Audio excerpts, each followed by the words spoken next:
दोस्तों आज हम बात करेंगे यूपी टेट 2018 में कुछ प्रीवियस ईयर में क्वेश्चंस हैं, इंपॉर्टेंट क्वेश्चंस हैं जिनको लेके आया हूं मैं।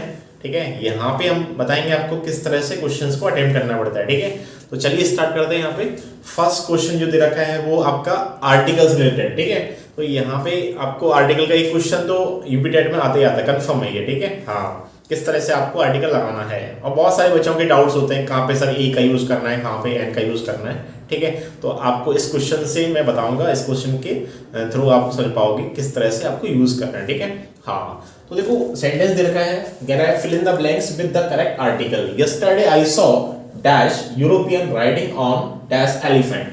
अब यहाँ पे आपको आर्टिकल लगाना है। ठीक है, अब कौन सा आर्टिकल आएगा, ऑप्शंस यहाँ दे रखे हैं आपको। फर्स्ट में दोनों में ए ऑप्शन दे रखा है, सेकंड ऑप्शन में दा दे रखा है, थर्ड ऑप्शन में ए और एन दे रखा है, और लास्ट वाले में ए और दा दे रखा है। ठीक है, अब देखो यहाँ पे बात करें, जनरल बात है। यस्टरडे हमने देखा, आई सॉ हमने देखा, तो यूरोपियन में अब देखो कहाँ पे ए लगता है, कहाँ पर एन लगता है। ठीक है, ए और एन जो यूज होते हैं उनको यूज करते हैं हम काउंटेबल नाउन से पहले। वो भी नाउन कैसे होने चाहिए, सिंगुलर काउंटेबल नाउन। अगर सिंगुलर काउंटेबल नाउन है तो उससे पहले ए और एन का यूज होता है। क्लियर आपको?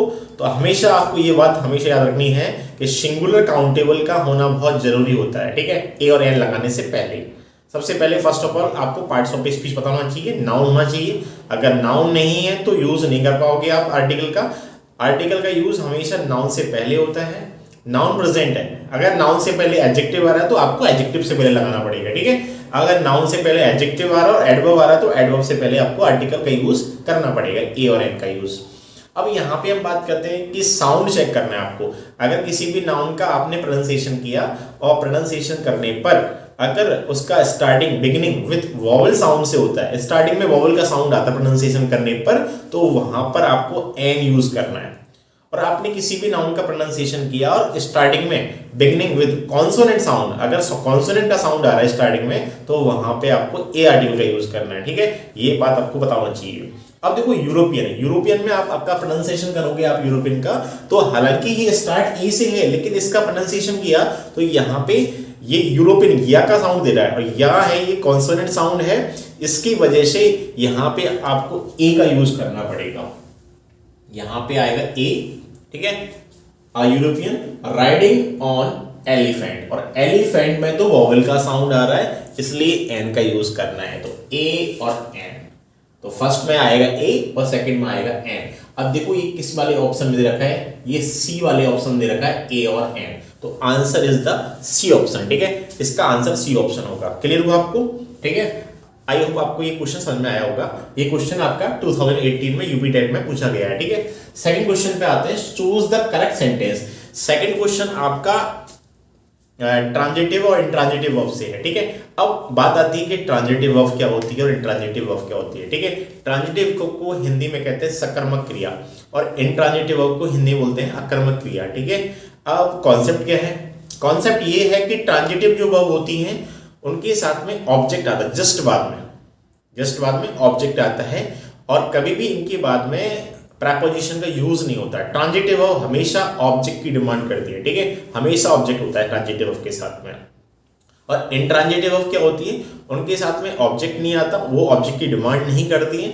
अगर पहली बात तो ऑब्जेक्ट आएगा नहीं, अगर आएगा तो प्रेपोजिशन को लेके आएगा, वो भी कैसा होना चाहिए, सूटेबल होना चाहिए। ठीक है, हाँ, ये आपको बात हमेशा याद रखनी है कि ट्रांजिटिव वर्ब सकर्मक क्रिया वो ऑब्जेक्ट की डिमांड करती है और उसमें सेंस आता है व्हाट और हूम।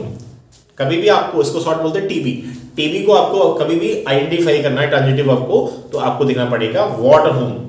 ठीक है, मैंने कहा आई किल्ड अ स्नेक। ठीक है, तो मैंने किल किया, किसको किया, तो हुम का मीनिंग आ रहा है, व्हाट का मीनिंग आ रहा है। अगर व्हाट और हुम का मीनिंग आ रहा है, क्या और किसको का मीनिंग आ रहा है, तो वो वर्ब ट्रांजिटिव वर्ब है। ठीक है, और जहां पे डिमांड नहीं हो रहा ऑब्जेक्ट का, वो इंट्रांजिटिव वर्ब होती है। ठीक है, अब देखो इसी पे बेस्ड एक क्वेश्चन दे रखा है आपका सेकंड वाला, कि चूज द करेक्ट सेंटेंस। अब इसमें एक वर्ब आ रही है डिस्क्राइब।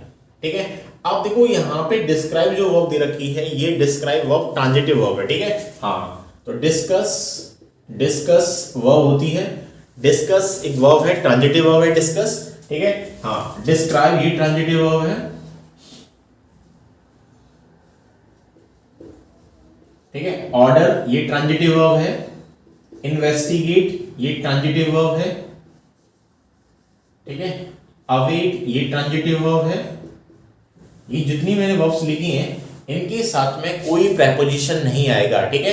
हाँ, तो डिस्कस के साथ में कभी प्रेपोजिशन नहीं आएगा। मोस्टली बच्चे इसके साथ में अबाउट लगा देते हैं, ठीक है। कभी भी अबाउट का यूज नहीं करना है। डिस्क्राइब इसके साथ में नहीं यूज करना है अबाउट का, ठीक है। ऑर्डर के साथ में मोस्टली बच्चे क्या फॉर यूज कर देते हैं। फॉर का यूज नहीं होगा कभी भी। इन्वेस्टिगेट का कभी भी क्वेश्चन आता है एग्जामिनेशन में तो जानबूझ के एग्जामिनर इनटू देता है, ठीक है। तो इन्वेस्टिगेट के साथ में कभी भी इनटू नहीं आएगा, ठीक है। ऑर्डर के साथ में कभी फॉर नहीं आएगा। क्यों नहीं आएगा? क्योंकि कैसी वर्ब है? ट्रांजिटिव वर्ब है, ठीक है। हाँ, अवेट का मतलब होता है वेट फॉर। वेट के साथ में फॉर आता है, अवेट के साथ में फॉर नहीं आता। लेकिन एग्जामिनर जानबूझ के आपके अवेट के साथ में फॉर देगा, ठीक है। तो आपको उसको क्या करना है? रिमूव करना है, ठीक है। तो ये जो वर्ब है ये ट्रांजिटिव वर्ब है। इनके साथ में कभी भी आपको प्रेपोजिशन का यूज नहीं करना है, ठीक है। हाँ, तो इसकी वजह से यहाँ डिस्क्राइब जो वर्ड है ये जो है ट्रांजिटिव वर्ब है, टीबी है। और इसकी जस्ट बाद में ऑब्जेक्ट आएगा। देखो यहाँ पे ऑफ आ रहा है प्रेपोजिशन, ये सेंटेंस गलत हो गया। सेकंड में अबाउट आ रहा है, ये भी गलत हो गया। और लास्ट वाले में टू आ रहा है। और यहाँ पे देखो द स्टोरी है ना, तो यहाँ पे ये ऑब्जेक्ट है, इसलिए आंसर जो होगा वो आपका थर्ड होगा। Please describe the story, sentence correct होगा, ठीक है। इस तरह से आपको क्वेश्चंस को अटेम्प्ट करना है, ठीक है। तो ध्यान रखो, कॉन्सेप्ट अगर आपको माइंड में आ रहा है, आप समझ जा रहे हो कि ट्रांजिटिव वर्ब क्या होती है, तो आप याद रखो ट्रांजिटिव वर्ब कभी भी प्रेपोजिशन का यूज नहीं करती अपने जस्ट बाद में। अदर ऑप्शंस में प्रेपोजिशन आ रहा है, फर्स्ट में आया ऑफ आया, लास्ट वाले में टू आया, और सेकंड वाले में अबाउट आया, और लास्ट इसमें थर्ड वाले में कुछ भी नहीं आ रहा है, और ये इसका आंसर होगा थर्ड, ठीक है। तो ये हो गया। लास्ट क्वेश्चन दे रखा है आपका, सॉरी थर्ड नंबर क्वेश्चन है, fill in the blank with correct preposition. देखो प्रेपोजिशन से रिलेटेड है। A prisoner was accused as murder, ठीक है।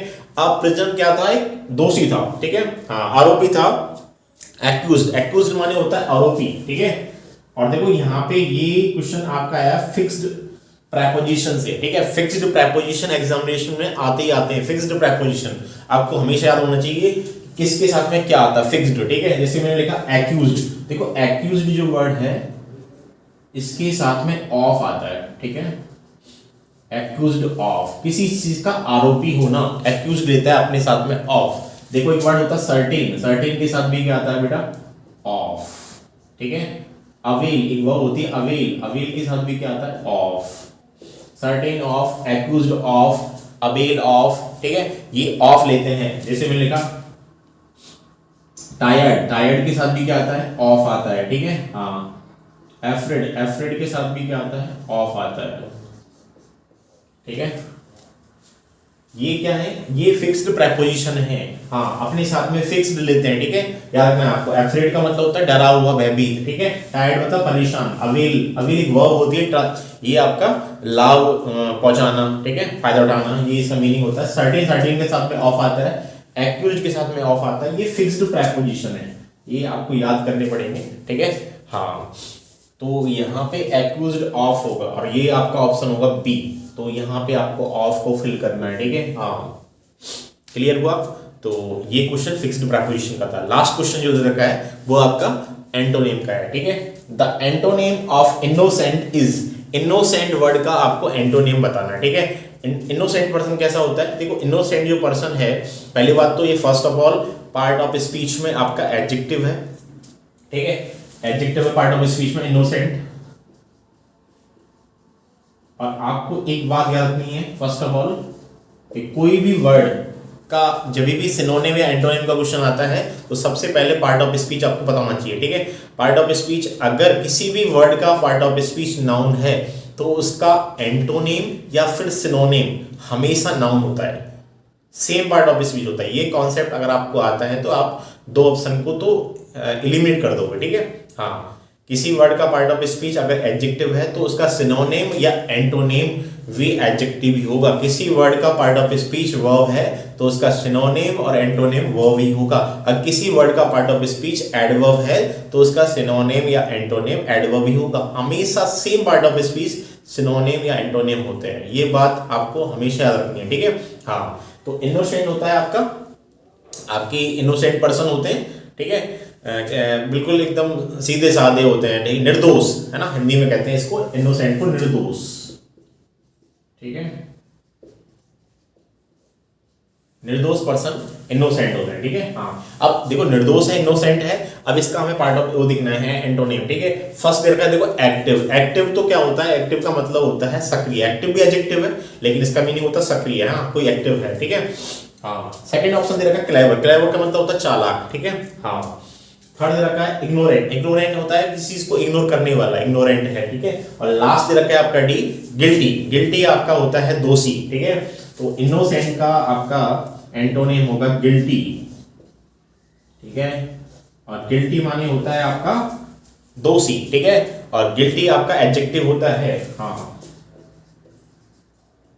ठीक है। और देखो इनोसेंट आपका एडजेक्टिव है तो ये भी क्या होगा, एडजेक्टिव होगा। गिल्टी भी एडजेक्टिव है और गिल्टी का नाउन होता है, एडजेक्टिव होता है, इसका नाउन होता है गिल्ट। गिल्ट होता है उसका मतलब होता है दोष, आरोप, गिल्ट। आपने कोई आरोप किया, आपने कोई दोष कर दिया है, आपने कोई, तो गिल्ट होता है आपका नाउन और गिल्टी होता है एडजेक्टिव। तो इस तरह से मैंने आपको यूपी टेट की 2018 की 4 क्वेश्चंस को डिस्कस किया। आई होप आपको ये सारे क्वेश्चन समझ में आए होंगे, ठीक है। आप वीडियो को स्टार्टिंग से लेकर एंड तक देखें और चैनल को सब्सक्राइब करें और लाइक करें, शेयर करें अपने फ्रेंड्स को, ठीक है। ओके, थैंक यू, धन्यवाद।